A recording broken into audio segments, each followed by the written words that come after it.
بتا چونگرو نئے پاکستان کا انصاف سامنے آ گیا ہے. قصور وزیر تجارت کا اور سزا ملی وزیر خزانہ کو. یعنی ایک کام وزیر تجارت نے کیا, اس کے الزام میں ہٹا دیا گیا وزیر خزانہ کو. حماد اظہر صاحب کو صرف 18 دن وزارت پر رہنے دیا گیا, اور اس کی وجہ یہ بنی کہ ہمارے ملک کے ایک وزیر تجارت ہیں, وزیر اعظم عمران خان صاحب. کیونکہ تجارت کے کوئی پورٹ فولیو کسی وزیر کے پاس ہے نہیں, لہٰذا منسٹری وزیر اعظم صاحب کے پاس تھی. انہوں نے ایک فیصلہ کیا تھا پچھلے دنوں, اس فیصلے کو جو ہے وہ سی سی آئی میں منظوری ملی, اور اس سی سی آئی میں منظوری کے بعد وہ جب فیصلہ کابینہ میں آیا تو وہاں وزیر اعظم عمران خان صاحب کی زیر صدارت اس فیصلے کو مسترد کر دیا گیا. وہ فیصلہ کیا تھا سب کو پتہ ہی ہوگا, لیکن آگے چل کر بتاتا ہوں. اب ہوا یہ ہے کہ جناب حماد اظہر صاحب پاکستان کے تیسرے وزیر خزانہ تھے, اور صرف 18 دنوں کے بعد ان سے قلمدان واپس لے کر شوکت ترین صاحب کو وزیر خزانہ بنا دیا گیا ہے. وہ ممبر نہیں ہیں پارلیمنٹ کے, لیکن وزیر اعظم کو آئین ایک خصوصی اختیار دیتا ہے, وہ 6 ماہ کے لیے کسی بھی اسٹرینجر کو جو پارلیمنٹ کا ممبر نہ ہو,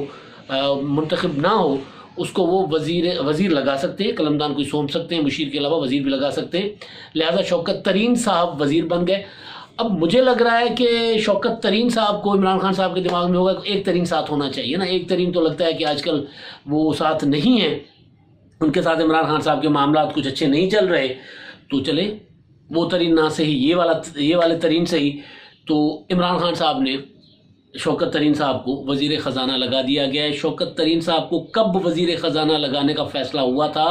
اور 3.25 سال کے بعد کیوں ان کو وزیر خزانہ لگایا گیا, یہ میں آپ کو بتاتا ہوں. اور اس سے پہلے کابینہ میں باقی جو رد و بدل کیا گیا ہے وہ, یعنی شوکت ترین وزیر خزانہ, اب حماد اظہر صاحب کو توانائی دے دی گئی ہے.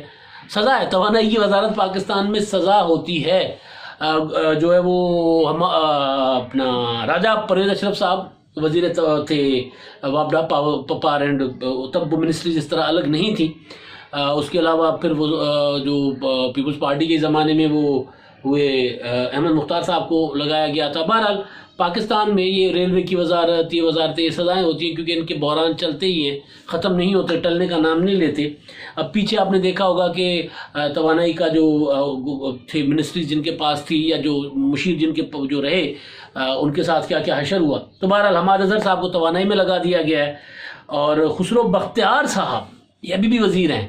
ان کو دوبارہ لگایا گیا ہے. یعنی ان سے قلمدان لے کر دوسرا قلمدان دیا گیا ہے, اور ان کو اب دیا گیا صنعت و پیداوار کا. اس سے پہلے ان کے پاس تھا اکنامک افیئرس کی منسٹری تھی. فواد چودھری صاحب, ہمارے فواد بھائی, وہ بن گئے ہیں جناب اطلاعات. وہ تھا اطلاعات بنتے, وہ بڑی کوشش کی فواد چودھری صاحب نے کہ داخلہ ملے, لیکن داخلہ نہیں ملا. اور میں نے کل گزارش کی تھی کہ فواد صاحب نے پھر شکر ادا کیا کہ جو حالات پیدا ہو گئے تھے 2-4 دن سے پاکستان میں, تو انہوں نے شکر ادا کیا ہوگا کہ شکر ہے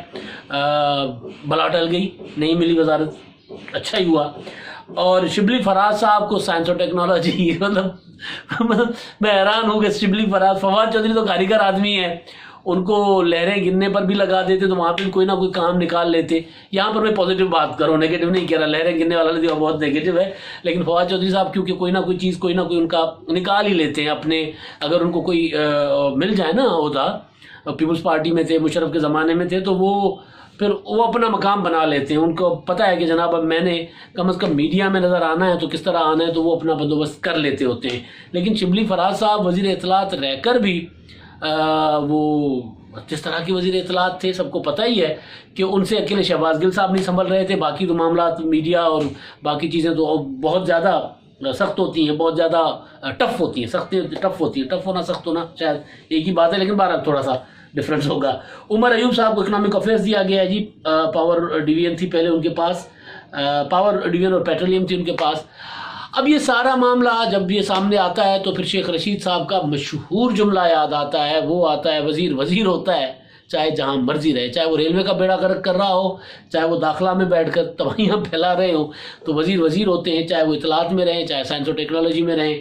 چاہے وہ خزانے کا بیڑا غرق کر کے پھر لگا دیے جائیں اسد عمر صاحب آج کل کو ان کے پاس کون سی وزارت ہے، چاہے پھر اسد عمر صاحب کو کہیں اور لگا دیا جائے. تو بہرحال اب یہ تبدیلیاں جو ہیں، اس تبدیلی میں ایک تبدیلی ہے کہ حماد اظہر صاحب کو مستقل وزیر خزانہ لگانے کا فیصلہ ہوا تھا، اور شوکت ترین صاحب کو بنایا گیا تھا، مشیر خزانہ بنانا تھا، یا پھر ایک وہ بنایا گیا تھا، ایک میں بھول رہا ہوں، کچھ ڈویژن بنا کر اس کا ان کو چیئرمین بنایا گیا تھا، اکنامک افیئرس یا اس طرح کی معاشی معاملات، اس کا ان کو سربراہ کنوینئر اس طرح بنانے کا فیصلہ ہوا تھا، اور ان کو ایسے ہی ان کو چلائے رکھنا تھا. اور فل فلیج منسٹر جو تھے، یا فرنٹ مین، وزارت خزانہ کے فرنٹ مین جو تھے، وہ رہنا تھا حماد اظہر صاحب کو. لیکن حماد اظہر صاحب نے وہ والا معاملہ جو ہے پبلک کر دیا تھا. وہ ایک چیز ہونی تھی، خاموشی سے ہونی تھی. عمران خان صاحب کی حکومت نے خاموشی کے ساتھ ایک کام کرنا تھا. وہ یہ تھا، وہ جو وزارت تجارت سے انڈیا کے ساتھ تجارت کا فیصلہ ہو گیا تھا، اور فیصلہ کر کے بھیجا گیا تھا ای سی سی کو، اور ای سی سی نے منظوری اس کی دے دی. اور میرا خیال ہے حماد اظہر صاحب نے سوچا ہوگا، ان کی پہلی وہ بطور وزیر خزانہ ان کا پہلا یا دوسرا دن تھا، اور انہوں نے پہلی میٹنگ چیئر کی تھی اقتصادی رابطہ کونسل کی، اور اس میں انہوں نے جو سب سے بڑا فیصلہ کیا تھا، جو گپت رہنا تھا، خفیہ رہنا تھا شاید، اب جو چیزیں نظر آ رہی اس سے تو یہ لگ رہا ہے، تو وہ انہوں نے پبلک کر دیا. پریس کانفرنس میں بانڈا بھوڑ دیا کہ جناب ہم انڈیا کے ساتھ تجارت کرنے جا رہے ہیں، ہم اب انڈیا سے چینی بھی منگوائیں گے، انڈیا سے ہم کپاس بھی منگوائیں گے، انڈیا سے ہم دھاگا بھی منگوائیں گے. تو لوگ چیخ اٹھے کہ بھائی انڈیا سے آپ، مطلب انڈیا تو کشمیر ہڑپ کر بیٹھا ہے، 5 اگست والا اقدام، اور ہماری تو انڈیا کے ساتھ کوئی ٹاکنگ ٹرمز پہ بھی نہیں ہے، تو تجارت تو بہت دور کی بات ہے، تو ہم یہ کیسے کر سکتے ہیں. تو پھر اس کے بعد ایک آدھ دن کے بعد وزیر اعظم عمران خان صاحب، جو وزیر تجارت کے طور پہ انہوں نے وہ کام کیا تھا، یعنی منظوری دی تھی، سفارش بلکہ فیصلہ کیا تھا، اور وہ فیصلے کی منظوری باقی اور 2 فورموں پر ہونی تھی، ایک ای سی سی اور دوسرا فورم تھا کابینہ. تو وزیر اعظم نے بطور وزیر تجارت، میں آسان کیے دیتا ہوں، وزیر تجارت فیصلے کی منظوری دی کہ ہم انڈیا کے ساتھ تجارت کرنے جا رہے ہیں. وہ فیصلہ ای سی سی کی منظوری درکار تھی، ای سی سی نے بھی اس کو منظور کر دیا، حماد اظہر صاحب نے اس کی صدارت کی، حماد اظہر صاحب نے اس کا اعلان کر دیا پریس کانفرنس میں. اور پھر جب شور مچا، معاملہ کابینہ میں گیا، تو وزیر اعظم عمران خان صاحب نے، اب یہ ناقابل تردید چیز سامنے آ چکی ہوئی ہے، وزیر اعظم عمران خان صاحب نے حماد اظہر صاحب سے پوچھا کہ آپ کو کس نے کہا تھا کہ انڈیا کے ساتھ تجارت کرنی ہے؟ تو انہوں نے کہا جناب آپ نے کہا تھا. تو وزیر اعظم صاحب تو خیر اگلے 15 منٹ کے بعد کی ہوئی بات بھول جاتے ہیں. تو پھر اب یہ معاملہ کیونکہ پبلک ہو گیا، جب پبلک ہو گیا تو پھر کسی نہ کسی کو تو سزاوار ہونا تھا.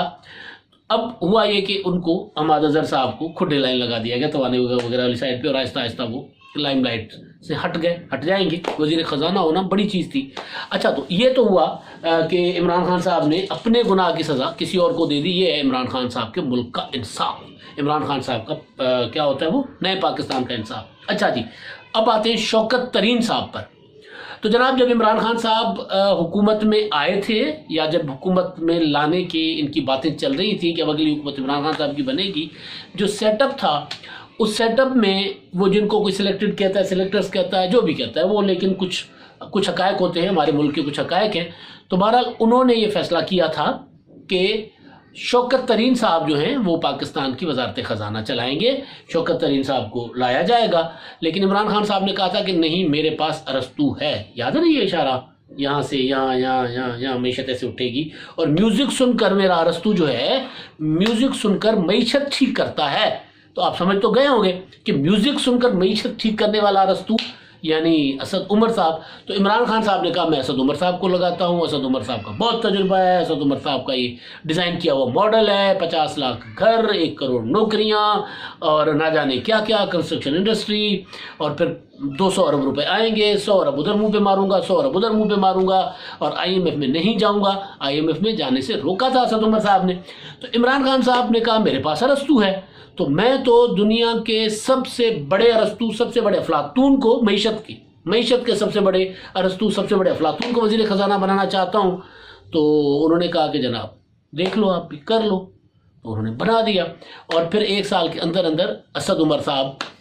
معیشت کا بیڑا غرق کر کے، پٹھا بٹھا کر، یعنی IMF میں جانے بھی نہیں دیا، ملک میں بھی ریونیو جنریشن کے لیے ایک قدم سنگل نہیں کیا. ملک کی معیشت جو ہے وہ یوں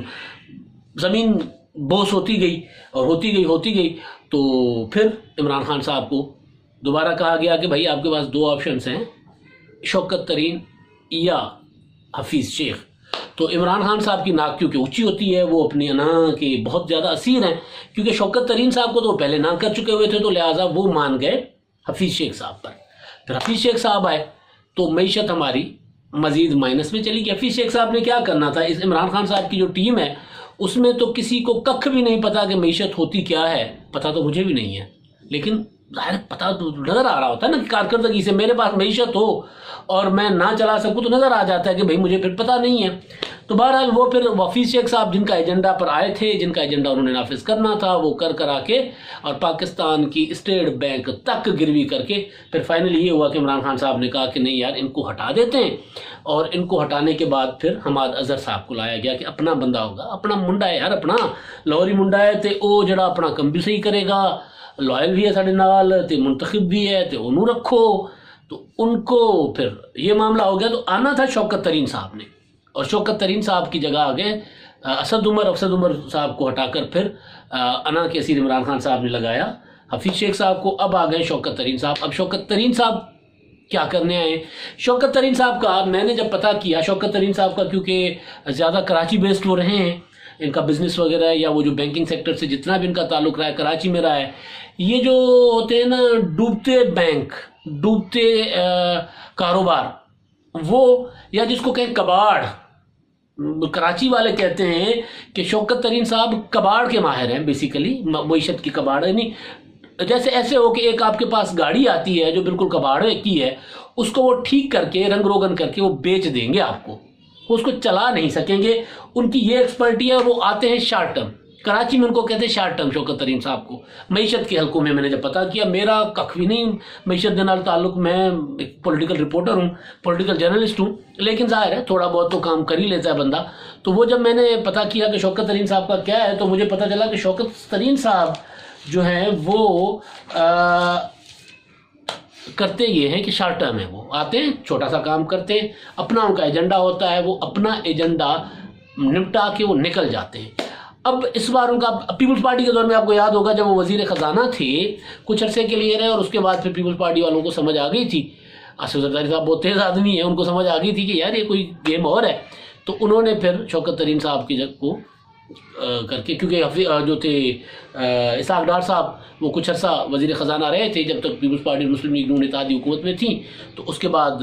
وہ تو ظاہر الگ ہو گئے، اور وہ اعلان کر کے، بلکہ جب پہلی ان کی اسپیچ تھی قومی اسمبلی کی، اس میں انہوں نے کہا تھا ہماری معیشت تو ڈوب رہی ہے، ڈوب چکی ہے، ہم تو ڈیفالٹ کر رہے ہیں۔ تو جب ڈیفالٹ کرنے کا نام لیا تو جو باقی بچا کچا چیز تھی وہ بھی ظاہر زمین بوس ہو گئی، اور اس کے بعد اسحاق ڈار صاحب نے اپنا وہ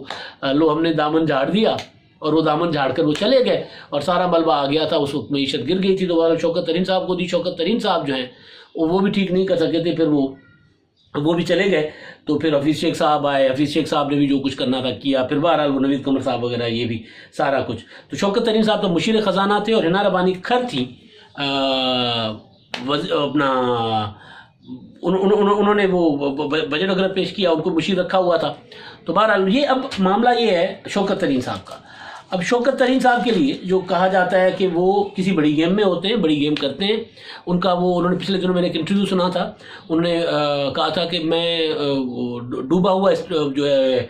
حبیب بینک وہ میں نے کھڑا کر دیا تھا، اس میں مجھ میں تو گرفتار ہونے تک کی میری نوبت آ گئی تھی۔ تو بینکرز کا ایک گروپ ہے کہا جاتا ہے، وہ گروپ یہ کام کرتا ہے، اور وہ یہ کرتا ہے کہ آپ ان کو ایک ٹاسک دیتے ہیں، شارٹ ٹرم ٹاسک ہوتا ہے کہ بھائی یہ چیز ہے، یہ ہماری گاڑی نہیں چل رہی، یہ ہمارا بینک نہیں چل رہا، یہ ہمارا بزنس نہیں چل رہا، اس کو ٹھیک کر دو۔ بیسیکلی بینکر ہیں وہ معاشی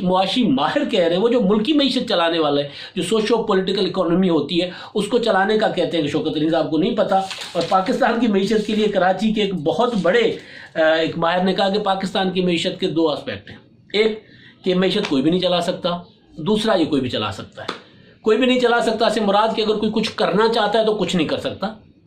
اور کوئی کچھ نہیں کرنا چاہتا تو بھی وہ کر سکتا ہے، کیونکہ اس معیشت یہ ریونیو تو بنا نہیں رہی نا، قرضہ آتا ہے، قرضہ جاتا ہے، قرضہ لے کے ادھر ادھر تھوڑے بہت اخراجات کرنے ہوتے ہیں، وہ کرنے ہوتے ہیں، تو وہ تو یعنی اس ہماری معیشت کا یہ کمال ہے کہ کوئی بھی چلا سکتا ہے اور کوئی بھی نہیں چلا سکتا ایک ہی ٹائم پہ۔ تو شوکت ترین صاحب جو ہیں ان کے لیے یہ ہے کہ وہ اب آئے ہیں، ان کا خاص ایجنڈا ہے، وہ خاص ایجنڈا کیا ہوگا وہ پتہ چل جائے گا۔ ایک چیز تو سامنے آ گئی تھی، ان کو جب کہا گیا تھا اب یہ سارا اسد عمر اور حفیظ شیخ کی ناکامی کے بعد کہ آپ آئیں تو انہوں نے کہا جناب میرا تو ایک سادہ سادہ ایک شرط ہے، مجھے آپ لوگوں نے نیب میں پھنسایا ہوا ہے، مجھے وہاں سے کلیئر کریں، میں آ جاتا ہوں۔ ایک چیز تو یہ سامنے آ گئی۔ اب دوسری چیز شوکت ترین صاحب کی، وہ کیا کرنے آئے ہیں کیا نہیں کرنے آئے، کون سے معاملات ٹھیک کریں گے کیا نہیں کریں گے، وہ بھی جلد سامنے آ جائے گا۔ وہ کوئی اتنا زیادہ نہیں، پاکستان میں بہت سی چیزیں ایسی چل رہی ہوتی ہیں اور پتہ چل جاتا ہے کہ کیا کرنے آئے ہیں۔ لیکن یہ ہے کراچی والے کہہ رہے ہیں، اب کراچی والوں سے زیادہ معیشت کا تو میرا خیال ہے کم لوگوں کو پتہ ہوگا، وہ بیٹھے ہیں جہاں پہ پاکستان کی معیشت کا ہب ہے کراچی، کاروبار کا ہب ہے، صنعت کا ہب ہے، تو وہاں بیٹھے ہوئے وہ لوگ یہی بتا رہے ہیں تو کہ شارٹ ٹرم میں